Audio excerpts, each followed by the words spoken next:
प्रिय भक्तों, आज हम आपको भगवान शनिदेव महाराज का एक ऐसा दिव्य शक्तिशाली मंत्र बताने जा रहे हैं जिसका अपने जीवन में एक बार भी 108 बार श्रवण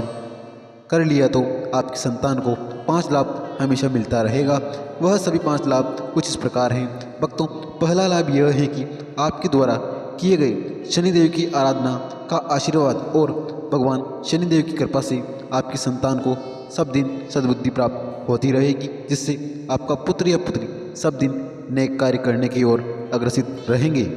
दूसरा लाभ यह है कि शनिदेव के इस दिव्य मंत्र के श्रवण के प्रभाव से शत्रु जैसी नकारात्मक शक्तियाँ दूर रहती हैं। तीसरे लाभ के अनुसार शनिदेव की कृपा से व्यक्ति सभी प्रकार के पापों से मुक्त रहते हैं। चौथे लाभ की बात करें तो भगवान शनिदेव की आराधना करने वाले भक्तों हमेशा के लिए प्रगति के पथ पर अग्रसित रहते हैं।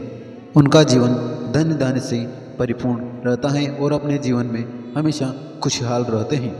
पांचवा लाभ रोग मुक्ति से संबंधित है। भगवान शनिदेव की आराधना करने वाले भक्तों को निरोगी काया का आशीर्वाद प्राप्त होता है। वह हमेशा रोग मुक्त रहते हैं। तो प्रिय भक्तों, आइए भगवान शनिदेव के इस दिव्य चमत्कारी मंत्र का 108 बार पूरा श्रवण कर लेते हैं। बस आपको इस मंत्र को अपने घर या दुकान पर मोबाइल फ़ोन पर चलाकर 108 बार पूरा श्रवण करना है। और प्रिय भक्तों, क्या आप भी शनिदेव महाराज की कृपा अपने ऊपर और अपने परिवार के ऊपर पाना चाहते हैं तो हमारे चैनल संस्कारी चैनल को सब्सक्राइब करके वीडियो को एक दिल से लाइक करके कमेंट में जय शनिदेव अवश्य लिखें, जिससे शनिदेव के चरणों में आप सभी भक्तों की हाजिरी लग जाएगी। तो प्रिय भक्तों, मंत्र कुछ इस प्रकार हैं।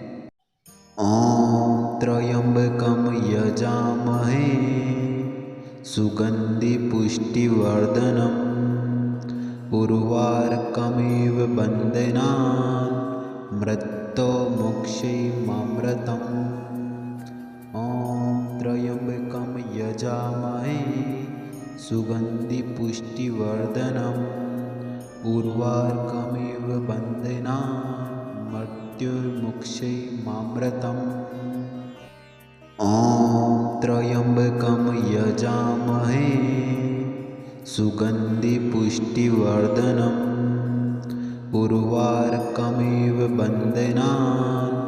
मृत्युर्मुक्षीयमामृतम्। ॐ त्र्यम्बकं यजामहे सुगन्धि पुष्टिवर्धनम् उर्वारुकमिव बन्धनान् मृत्युर्मुक्षीयमामृतम्। ॐ त्र्यम्बकं यजामहे सुगन्धि पुष्टिवर्धनम् उर्वारुकमिव बन्धनान् मृत्युर्मुक्षीयमामृतम्। ॐ त्र्यम्बकं यजामहे सुगन्धि पुष्टिवर्धनम् उर्वारुकमिव बन्धनान् मृत्युर्मुक्षीयमामृतम्। ॐ त्र्यम्बकं यजामहे सुगन्धि पुष्टिवर्धनम् उर्वारुकमिव बन्धनान्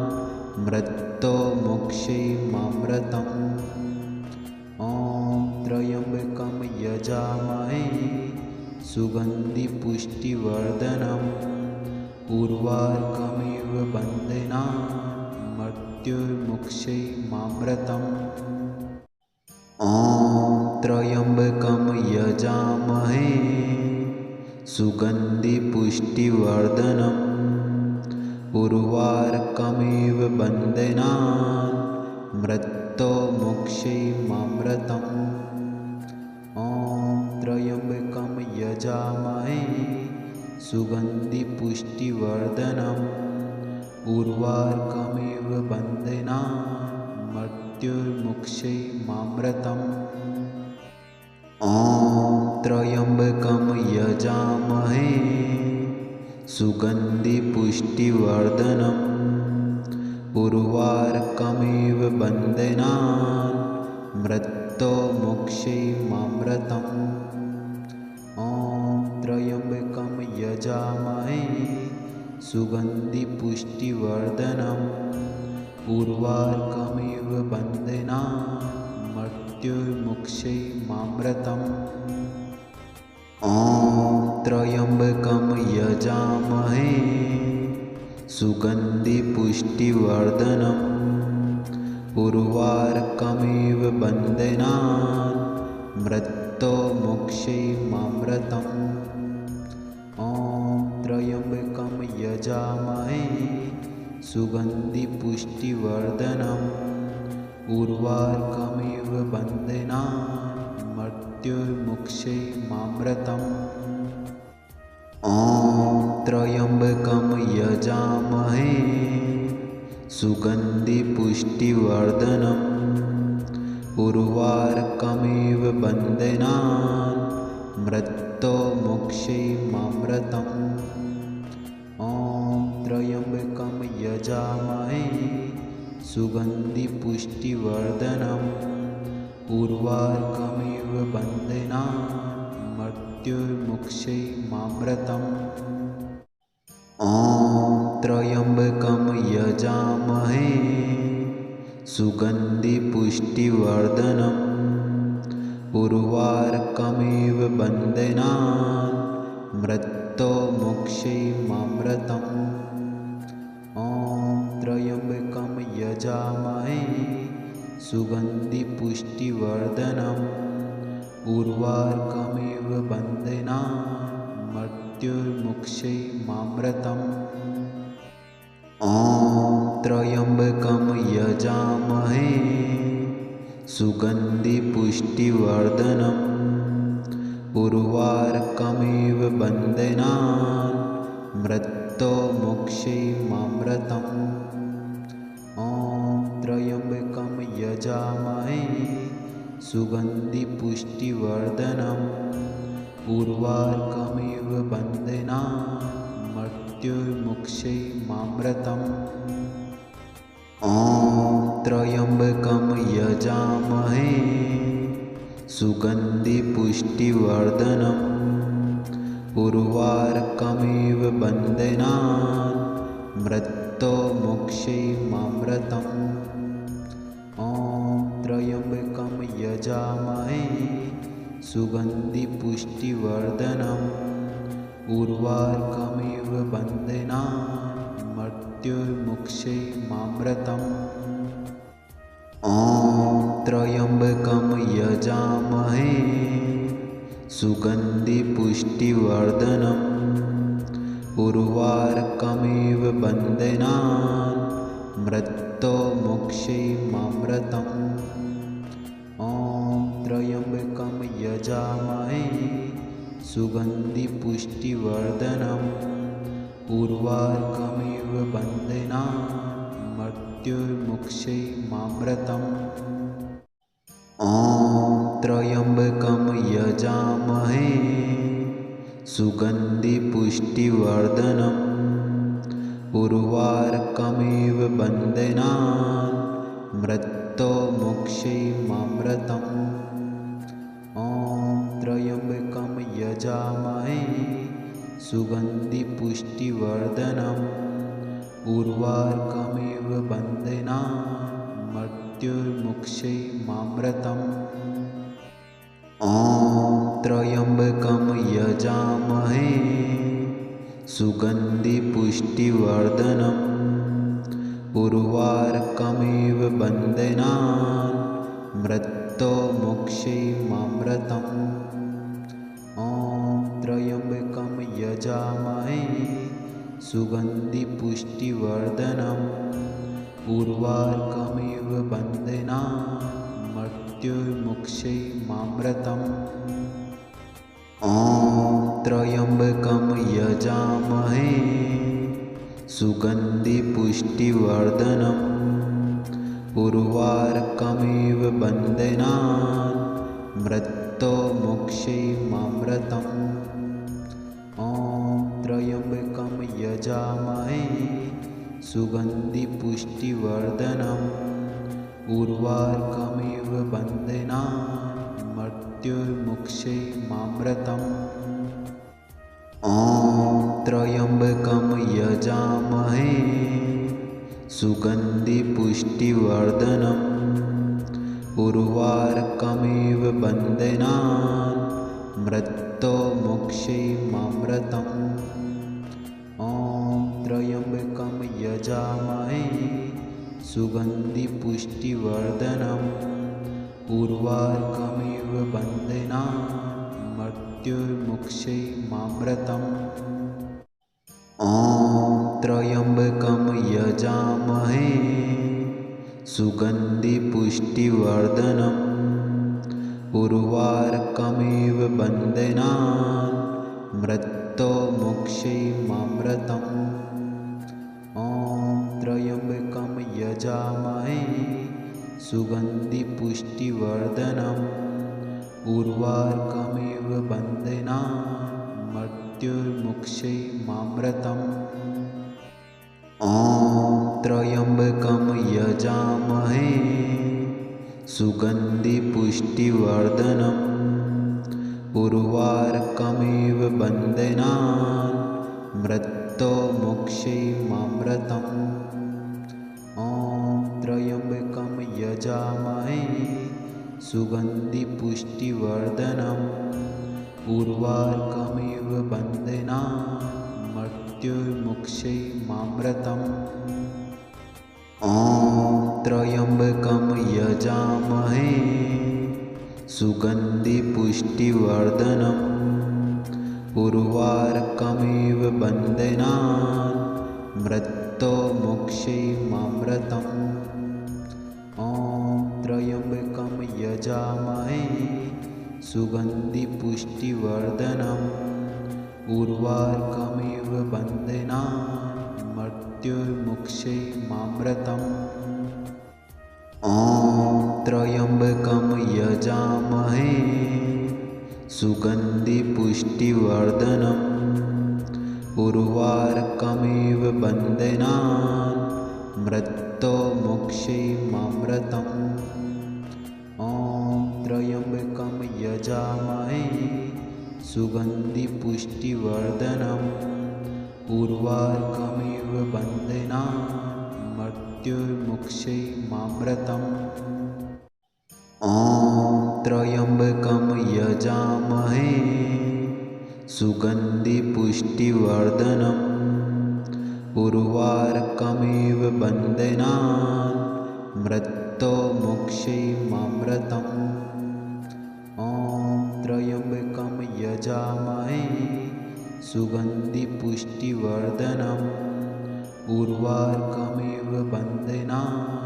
मृत्युर्मुक्षैमामृतम् ॐ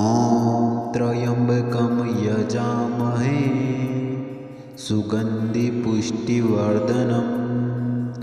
उर्वारुकमिव बन्धनान् मृत्योर्मुक्षैमामृतम् ॐ त्र्यम्बकं यजामहे सुगन्धिपुष्टिवर्धनम् उर्वारुकमिव बन्धनान् मृत्युर्मुक्षैमामृतम् ॐ त्र्यम्बकं यजामहे सुगन्धिपुष्टिवर्धनम् उर्वारुकमिव बन्धनान् मृत्योर्मुक्षैमामृतम् ॐ त्र्यम्बकं यजामहे सुगन्धिपुष्टिवर्धनम् उर्वारुकमिव बन्धनान् मृत्युर्मुक्षैमामृतम् ॐ त्र्यम्बकं यजामहे सुगन्धिपुष्टिवर्धनम् उर्वारुकमिव बन्धनान् मृत्योर्मुक्षैमामृतम् ॐ त्र्यम्बकं यजामहे सुगन्धिपुष्टिवर्धनम्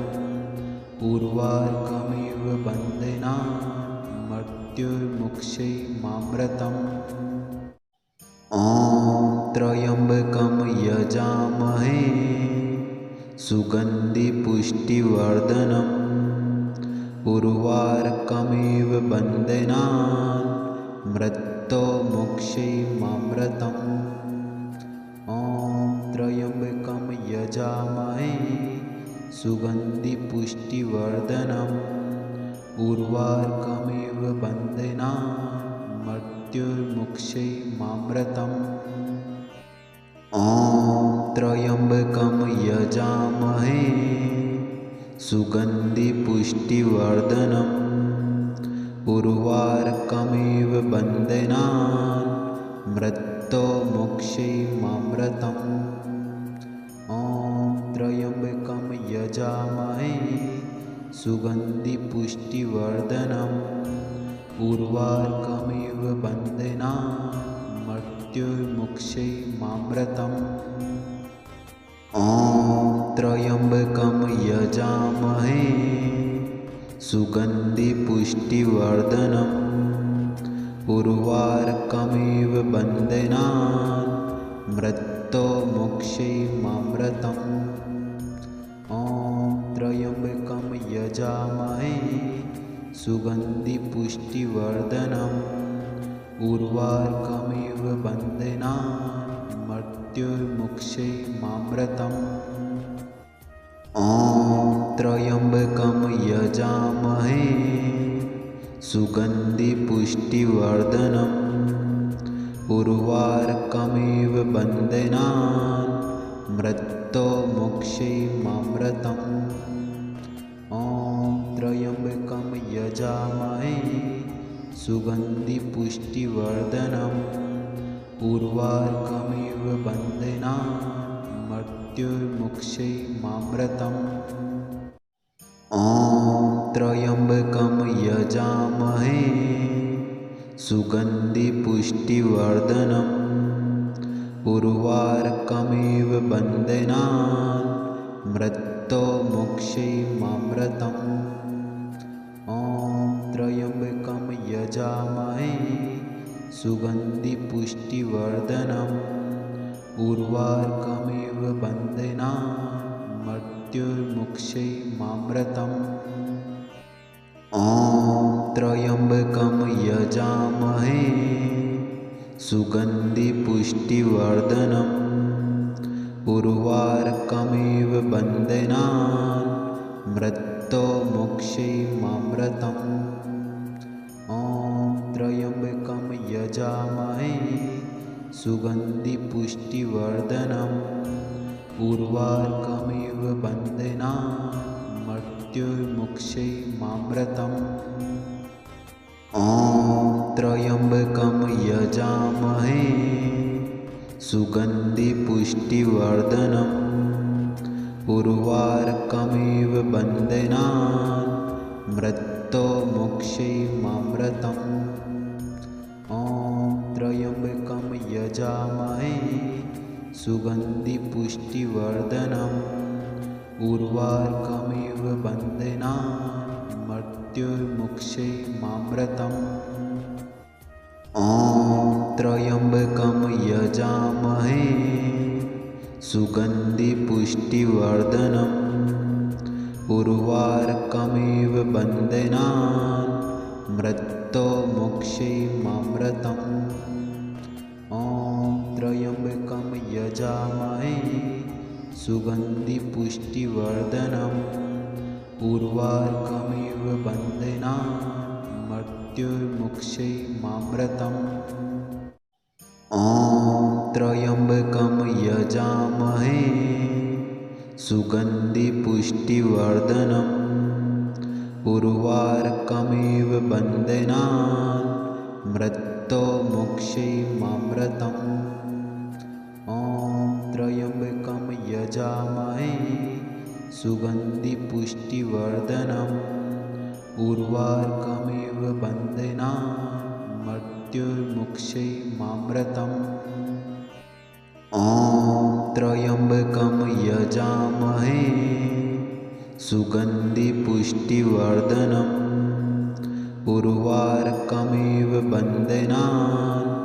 मृत्युर्मुक्षैमामृतम् ॐ त्र्यम्बकं यजामहे सुगन्धिपुष्टिवर्धनम् उर्वारुकमिव बन्धनान् मृत्युर्मुक्षैमामृतम् ॐ त्र्यम्बकं यजामहे सुगन्धिपुष्टिवर्धनम् उर्वारुकमिव बन्धनान् मृत्योर्मुक्षैर्मामृतम् ॐ त्र्यम्बकं यजामहे सुगन्धिपुष्टिवर्धनम् उर्वारुकमिव बन्धनान् मृत्योर्मुक्षैर्मामृतम् ॐ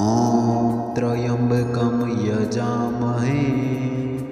सुगन्धिपुष्टिवर्धनम् उर्वारुकमिव बन्धनान्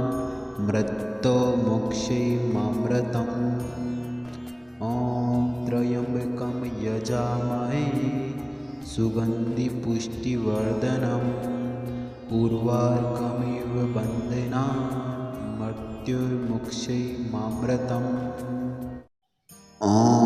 त्र्यम्बकं यजामहे सुगन्धिपुष्टिवर्धनम् उर्वारुकमिव बन्धनान् मृत्योर्मुक्षैर्मामृतम् ॐ त्र्यम्बकं यजामहे